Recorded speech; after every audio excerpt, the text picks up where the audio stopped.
Raphaël, la partie recette du projet de budget de la sécurité sociale a été adoptée par une majorité de députés samedi. Sébastien Lecornu est-il en train de réussir là où Michel Barnier et François Bayrou ont échoué? Alors la messe n'est pas dite, mais le premier saut de haie est réussi pour le nouveau Premier ministre.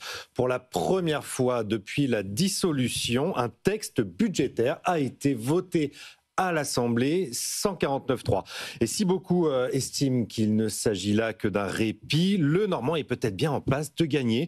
Son pari, c'est peut-être bien à gauche, en réalité, que se joue la fin du quinquennat d'Emmanuel Macron. Alors quand on regarde qui a voté quoi, qu'est-ce que ça nous dit? Alors le PS a voté pour, largement, sans frondeur, il y avait une crainte. Les communistes et les écologistes se sont abstenus, à droite, idem. Seuls les deux extrêmes ont voté contre. Résultat, un arc s'est dessiné, discret mais réel, qui va de Renaissance au PS en passant par le MoDem. Elliott, un embryon de majorité alternative que Jean-René Cazeneuve, l'ancien rapporteur général du budget, a joliment baptisé le bloc de la raison. Alors, vu le déluge fiscal quand même qu'on a eu à l'Assemblée, on n'ira pas jusque-là, mais cet axe sera quand même intéressant à suivre pour la suite du débat. Il est bien issu du travail de Sébastien Lecornu qui traite beaucoup plus que ses prédécesseurs, les leaders de l'opposition.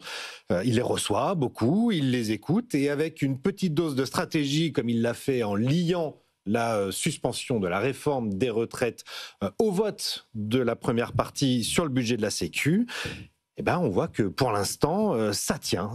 Mais la grande question derrière, c'est ça tient à quel prix? Alors, on aura le gros morceau, c'est mercredi. Ça sera là que sera discutée la suspension de la réforme Borne. Je dis gros morceau parce que 3 milliards quand même. Eh oui. Et c'est loin d'être le seul prix à payer.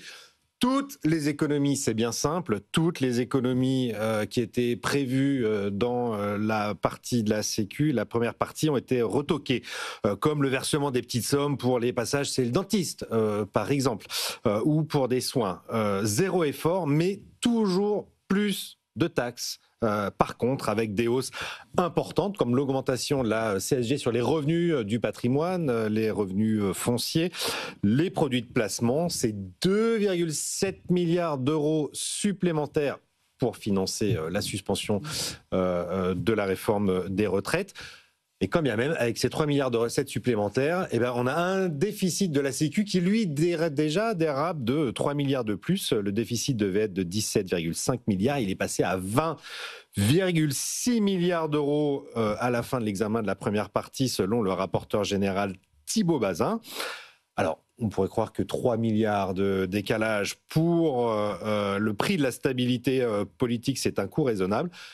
Sauf que reste à voir comment va se passer l'examen de la deuxième partie, effectivement, à partir de mercredi. La partie sur les dépenses, c'est 730 milliards d'euros, les dépenses de sécurité sociale. C'est le gros morceau et je peux vous dire que d'autres sacrifices coûteux sont à venir, comme l'abandon du gel des pensions et des minima sociaux, par exemple. Donc voilà, en conclusion, je dirais qu'en politique, c'est comme en athlétisme, le plus dur, c'est pas de sauter la première haie, c'est d'arriver entier à la dernière. Sachant que personne ne veut faire des économies, on sera avec les radiologues, ça sera dans le journal de 8h. Ils ne veulent pas évidemment qu'on touche au prix des consultations. Ils sont en grève aujourd'hui, ils nous expliqueront pourquoi dans le journal de 8h.